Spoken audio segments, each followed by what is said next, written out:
Me diz uma coisa, qual que é o preço da liberdade feminina no mundo e no Brasil?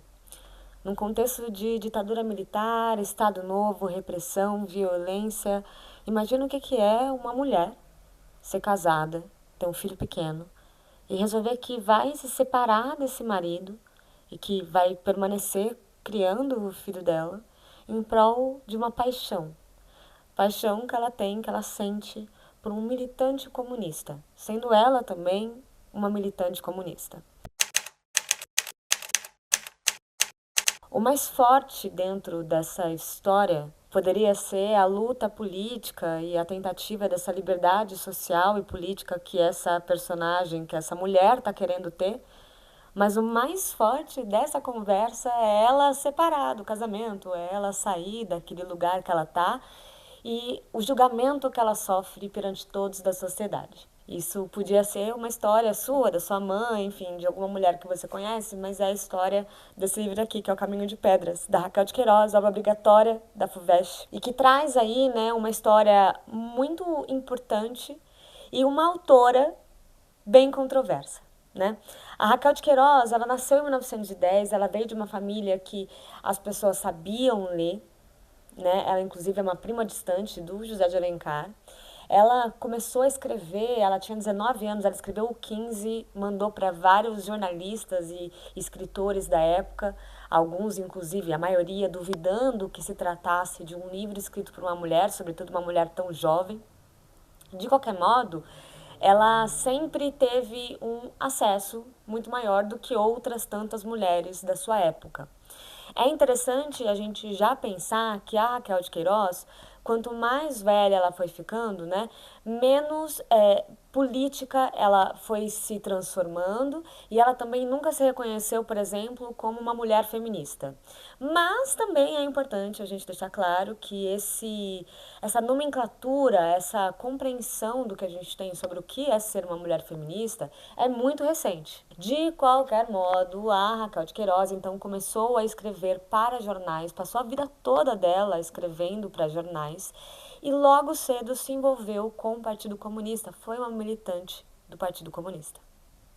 Ela, neste envolvimento, ela lança um outro livro, que é o João Miguel, que logo também, daqui a alguns anos, vai ser obrigatório na FUVEST. E aí ela tem que passar este livro para o partido. No que ela tem que passar esse livro para que o partido leia e autorize, né, um regime totalitário também da mesma maneira. O partido fala porque o João Miguel traz um personagem pobre que num dia de imensa bebedeira comete um assassinato e é preso. Esse é o início do livro. Né? Então, para eles, para o Partido Comunista, aquele livro não poderia ser publicado porque alguém, um homem do povo, não poderia ser lido como um assassino. A Raquel de Queiroz ficou muito irritada com essa situação e falou: não, senhores, vou publicar meu livro mesmo assim, e então saiu do partido. Anos depois, em 37, ela lança este livro aqui, que é O Caminho de Pedras, que é um livro que se passa, que tem a ver com o Partido Comunista, que se passa com líderes e militantes do Partido Comunista, tanto os proletários, né, tanto os operários, quanto também a galera da elite e todos os seus percalços, né, nessa luta comunista, mas também tem várias questões que ela não concordava e que ela coloca aqui como uma crítica zero velada, inclusive muito clara. É uma história super pequena, mas muito profunda e que traz uma personagem com um dos finais mais tristes da literatura brasileira, que é a Noemi. A gente começa aqui, então, com o Roberto, na verdade, que a gente entende que ele veio do Rio de Janeiro, está chegando em Fortaleza. Ao que parece, esse narrador em terceira pessoa, ou seja, é um narrador que está de fora, não é ele mesmo participando, não é ele narrando sobre a própria vida, ele está narrando sobre a vida do outro, é um narrador onisciente também, é um narrador que sabe o que é que os seus personagens estão pensando. E aí esse narrador nos coloca, então, na primeira cena, com o Roberto parecendo que está voltando para a Fortaleza e esperando, tentando identificar a Fortaleza que ele conhecia de antes. Ele acabou de voltar do Rio e ele está num café. Ele está vendo duas mulheres que trabalham ali ou que estão neste café, mas ele está esperando alguém e este alguém é um homem que chega em trajes que parece que ele é pedreiro, parece que ele é um operário. Então ele entrega uma carta a este homem e dá o recado, portanto, que ele está vindo do Rio de Janeiro a mando do partido para fazer uma célula do partido, né, para voltar com um grupo comunista de militantes ali em Fortaleza, que não tinha mais e que agora está na hora de retornar com este grupo. Vamos falar rapidinho sobre o contexto histórico. Esse livro foi lançado em 37, mas a gente vai voltar uns anos antes, porque tudo começa, para o contexto deste livro em si, com o rompimento da Bolsa de Valores nos Estados Unidos, o craque da Bolsa em 29, a Grande Depressão, né? Com este rompimento das bolsas, as ações sendo vendidas a preço de banana lá nos Estados Unidos, o poder de compra dos americanos diminui, né, dos norte-americanos diminui, e portanto a gente começa a ter muito café para ser vendido e pouca demanda, a ponto de que o governo resolve comprar sacas e sacas de café e queimá-las para que tenha, portanto, menos produto para ser vendido, enfim, conseguir aumentar um pouco o preço desse café. De qualquer modo, nessa época a gente tem uma coisa que a gente chamava de República Café com Leite, Oligarquia Café com Leite, que era a indicação de pessoas, de nomes para a presidência do Brasil que representassem intercaladamente São Paulo e Minas Gerais. Né? São Paulo representando o café, que era o que mais se vendia em São Paulo, e Minas representando o leite. Não precisava que esses nomes tivessem nascido nessas cidades, mas eles eram ligados a partidos que eram representados por Minas e São Paulo. Até que Washington Luiz, que era o presidente do Brasil, resolve romper com isso e indica para a sucessão dele, ele representava São Paulo, e portanto, para a sucessão dele, ele teria que indicar quem? Alguém de Minas Gerais, para intercalar. Mas ele indica Júlio Prestes, que também é paulista, né? Que também representa São Paulo. Porque, na verdade, o Washington Luiz tinha nascido no Rio de Janeiro, mas vocês entendem que é essa vinculação com o partido. A galera fica muito irritada com isso e, portanto, alguns outros estados que não se viram representados e perceberam que, bom, se é o fim dessa oligarquia café com leite, por que não, então, indicar alguém do Sul? Por que não indicar alguém da Bahia? Por que não indicar alguém de um outro lugar, de um outro estado? E aí acontece um golpe que é civil-militar, porque tanto civis quanto militares se unem para depor o presidente eleito. Um presidente eleito democraticamente, ou seja, através do voto do povo, né? E este alguém, portanto, é Júlio Prestes. Os militares assumem junto com os civis, Getúlio Vargas vira este grande representante, portanto, e ele era do Sul do país, tá? O Getúlio Vargas, ele tem um regime que a gente fala que é um regime populista. Portanto, ele costuma entregar algumas coisas que são populares, que parecem ser para o povo, mas na verdade é só para dar um afaguinho no povo para que ele continue no poder. Nessa época, duas coisas importantes acontecem. A Revolução Constitucionalista, que é uma tentativa, sobretudo, de São Paulo, de tentar pegar o poder de volta. Inclusive, eles perdem muito feio essa revolução, só que eles conseguem alguns tipos de privilégios que o Getúlio Vargas acaba dando para que eles fiquem um pouco quietinhos. Inclusive, é nessa época que o Getúlio assume algumas coisas para a população brasileira, para que a população brasileira também o apoie, como, por exemplo, as leis trabalhistas ou o direito ao voto de mulheres e homens com mais de 18 anos, desde que alfabetizados, que era uma coisa que não acontecia aqui no Brasil. Né? Então, é um pouquinho aqui, ele abre aqui um pouquinho a mão, mas na verdade ele tá censurando todo mundo. Ele declara, aliás, estado de sítio porque acontece a intentona comunista. A tentativa, portanto, de alguns líderes da esquerda, alguns líderes comunistas, de assumirem o poder e que, portanto, deixe de ocorrer o Estado, pouco a pouco, o Estado com E maiúsculo, no sentido de que o povo que vá assumindo o poder, e que aí os comunistas tomem conta e entrem para o poder.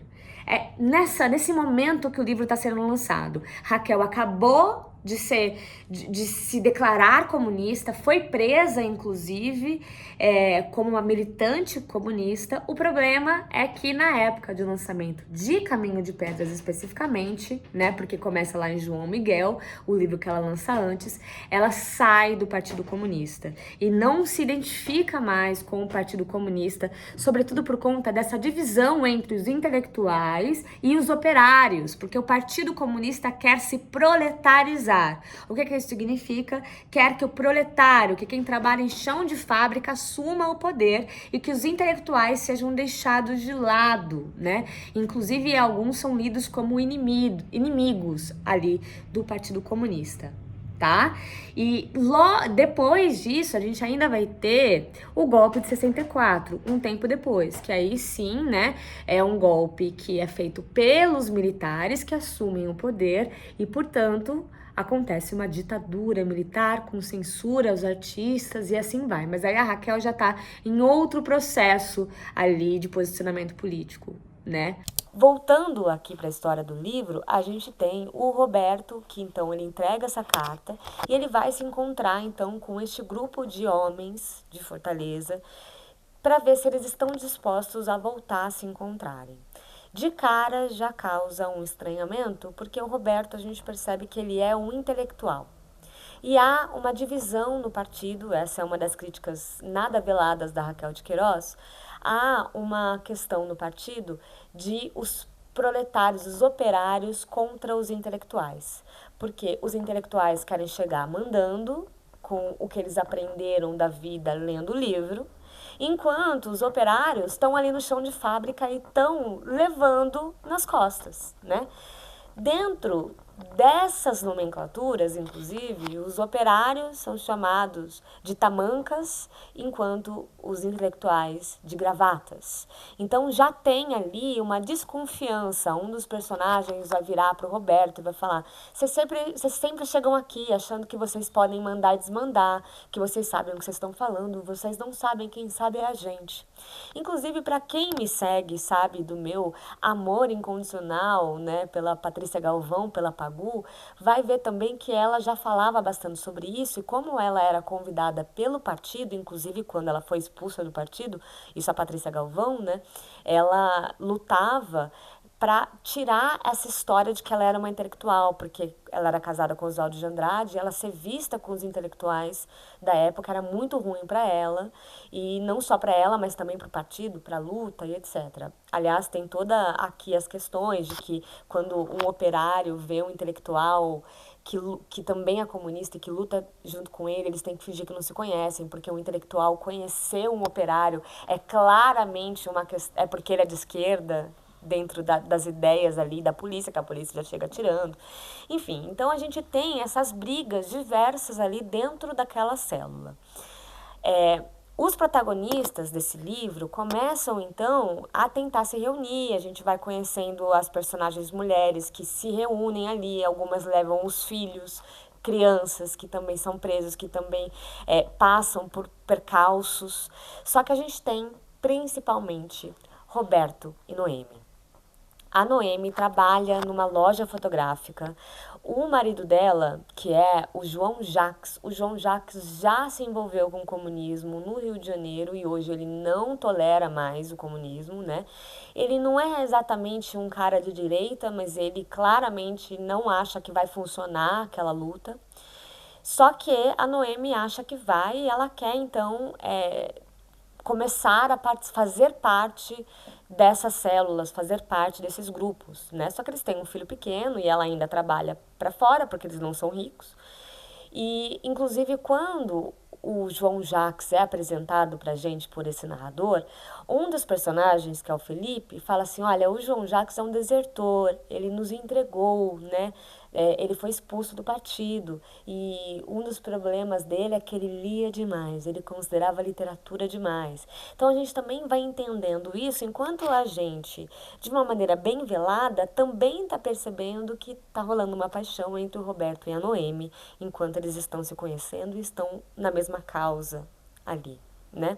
Toda vez que a Noemi sai e quando ela volta para casa, a gente tem o João Jacques falando para ela, olha, o guri ficou aí chorando enquanto você estava fazendo essas coisinhas, mas o João Jacques também começa a perceber, assim como a gente. Aliás, eu acho que a gente percebe até antes da própria Noemi perceber que tá rolando alguma coisa e que ela vai ficando triste quando algumas coisas acontecem com o Roberto. Tem uma cena que a polícia invade o local que eles estão se reunindo e o Roberto é preso. Então ela volta, ela vê inclusive uma pessoa sendo morta na frente dela. Ela volta, o João Jacques briga com ela e ela fala: você respeite porque você é um covarde, você não quis sair, você não quis ir lá comigo, lutar pela nossa própria vida. E aí ele fala assim: ah, você tá triste porque vocês perderam ou você tá triste porque o seu amado foi preso? E ela fala: respeite o homem que eu vi morrer, né? Porque ela vê um homem sendo morto.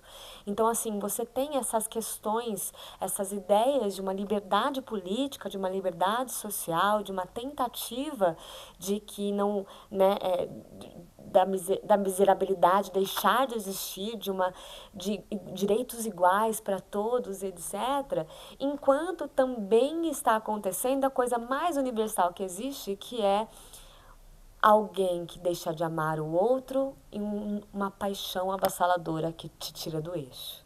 Enquanto isso, né, tudo tão grave acontecendo ao redor, e isso também é grave, né? Isso é o amor. O que está acontecendo ali é o amor. A ausência, aquele menino, aquela criança, esse cara que quer separar, né? O que é o amor? O que essa mulher precisa fazer para lutar pelos seus ideais? Ela pode viver os seus ideais, ela pode viver essa paixão, eles podem ascender socialmente. Enquanto isso, as lutas também acontecendo diárias, né? A fome acontecendo, as pessoas passando fome no livro e a gente sentindo isso na pele, assim, é fenomenal. É muito importante dizer que a gente tá aqui num sentido de literatura na segunda fase do modernismo. E o que isso quer dizer, né? A primeira fase do modernismo foi uma fase que a gente fala que foi uma fase rebelde. É a galera da Semana de 22, é o Oswaldo de Andrade, o Mário de Andrade, e aí na pintura Tarsila do Amaral, né? Anita Malfatti, Minotti del Pique, aí assim vai. Que são os modernistas que queriam mudar absolutamente, então eles exageravam numa gramática popular, eles exageravam num pensamento da linguagem e também queriam que o Brasil tivesse uma cultura própria, que a gente já tinha, mas que isso aparecesse nos livros. Mas para isso acontecer, para rolar algum tipo de fato, um comportamento diferente na produção artística, precisava ser rebelde, precisava ser intenso. É interessante, inclusive, a gente pensar, um leve parênteses, que essa liberdade e a importância da primeira fase do modernismo, da Semana de 22, não foi tanta naquela época. A gente só passa a entender a importância da Semana de 22 anos depois. Nos anos 60 para frente. Na verdade, se a gente for pensar, a gente vai começar a ver a importância da Semana de 22 a partir do Antônio Cândido, o crítico literário que lá na USP era professor de literatura e começou a trazer os modernistas de volta ali para a academia, para o vocabulário e tal. Mas na época que estava acontecendo, eles pareciam só um bando de fanfarrões. De qualquer maneira, né, aquele grupo se junta para lançar um novo tipo de literatura, para lançar essa ideia de que para ser brasileiro precisava pegar o que era de fora, mas pegar o que era de dentro. É o Abaporu da Tarsila do Amaral, né, que come a terra do Brasil, que come a terra de fora e que regurgita, que vomita um apanhado de várias coisas. É meio esquisito, mas faz sentido quando você pega aquelas artes, as primeiras talvez efetivamente artes brasileiras que a gente pode considerar num sentido completo. E aí a gente vai começar a ter, a partir da geração de 30, a segunda fase do modernismo, a partir da década de 30. Né? E essa segunda fase é uma fase social. É uma fase que vai falar, não adianta querer ficar falando sobre linguagem, querer ficar falando sobre Europa, se o pobre está passando fome, se politicamente ninguém liga para quem está marginal, para quem está à margem. E quem estava à margem não era nem São Paulo nem Rio de Janeiro, também tinha, claro, mas quem estava mais à margem era o Nordeste. Então surge a partir dali uma literatura dessa geração de 30, dessa segunda fase, uma literatura era efetivamente regionalista. A gente já tinha tido um pouco disso lá com Euclides da Cunha, com Lima Barreto, né? Lá com até o Monteiro Lobato, com Urupés, né? Que era uma literatura que estava em outros lugares, né? Isso na fase pré-moderna, mas ainda faltavam alguns pontos. Na geração de 30, na segunda fase do modernismo, aí não tem para ninguém. E é uma fase bem política na literatura, porque o Brasil está em efervescência, não só o Brasil, o mundo, né? O mundo está em guerra e o Brasil também. Então, dentro disso, a gente tem os autores se identificando com um lado mais de esquerda, lutando pelo povo, trazendo isso em sua literatura e, por vezes, trazendo uma literatura panfletária, como Jorge Amado trouxe, teve uma fase super panfletária. Além disso, além disso, a gente também tem Graciliano Ramos, né? Vida Seca, São Bernardo, Cartés, né? Angústia, trazendo então isso. A Raquel de Queiroz, com o 15, ela traz uma literatura regionalista. Caminho de Pedras é uma literatura dessa mesma época, que também tem questões sociais, políticas e etc., e, portanto, está nessa época, mas não é uma literatura regionalista. Isso porque o fato de ser em Fortaleza, Ceará, em nada implica efetivamente na narrativa do livro, porque o livro podia se passar em qualquer outra cidade. Se passa em Fortaleza, o que ainda era raro na época, né? Portanto, é uma literatura que tem uma região, assim como qualquer outra, a região podia ser São Paulo, né? Mas não é uma literatura regionalista, apesar de ser desta mesma época e ter conceitos parecidos e que dão check ali com essa segunda geração do modernismo.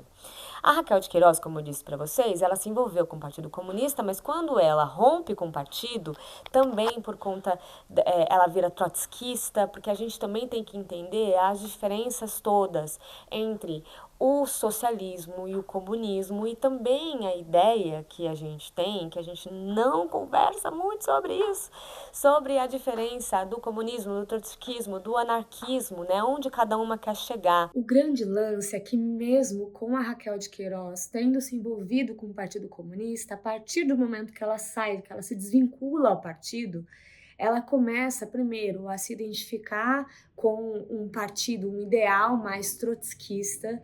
Só que aí, gente, é só ladeira abaixo, porque ela começa a se envolver com políticos mais conservadores até que ela apoia o golpe de 64. Tem até ela sendo entrevistada no Roda Viva, já mais velha, onde ela é confrontada, perguntam para ela se ela de fato apoiou ao golpe, ela diz que sim, que não se arrepende, que ela por si só era contra o Getúlio Vargas em si, mas que sim, ela entende que ela fez bem em apoiar o golpe. Aliás, tem um outro ponto interessante, é que o Caio Fernando Abreu, né, um escritor, poeta, abertamente homossexual, que sofreu ele próprio, né, muito na mão da ditadura militar, começa então a dizer que não se sente confortável estando ali com a Raquel de Queiroz. A Raquel de Queiroz fala para ele que ela também não se sente confortável com ele, que cada um tem a sua opinião e a entrevista segue.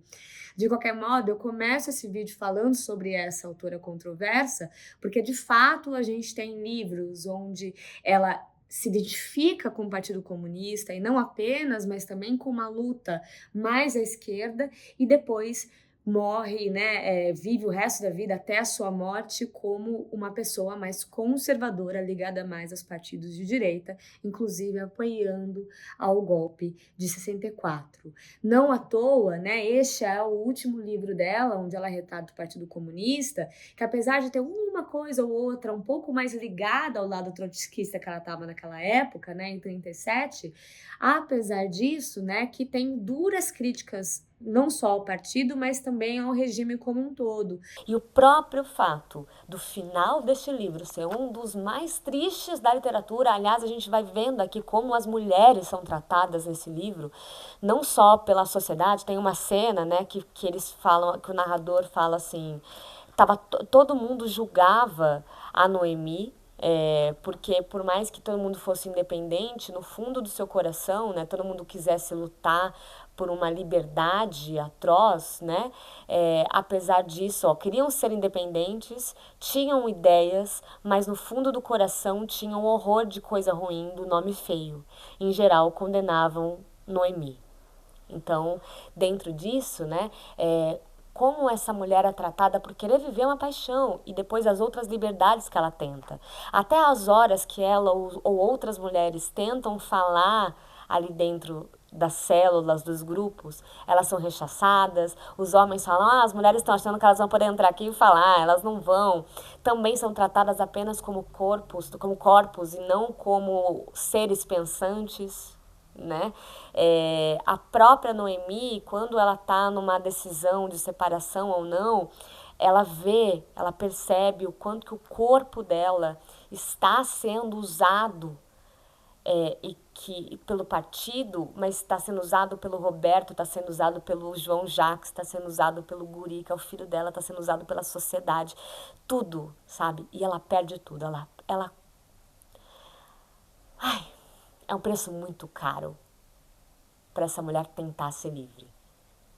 E na última cena ela tá subindo uma ladeira, não é à toa, pisando em pedras, numa situação deplorável, depois de muita coisa horrorosa acontecer. E isso tem a ver com o que a Raquel quis mostrar nesse livro, né? Tem como separar o autor da obra? Possivelmente não.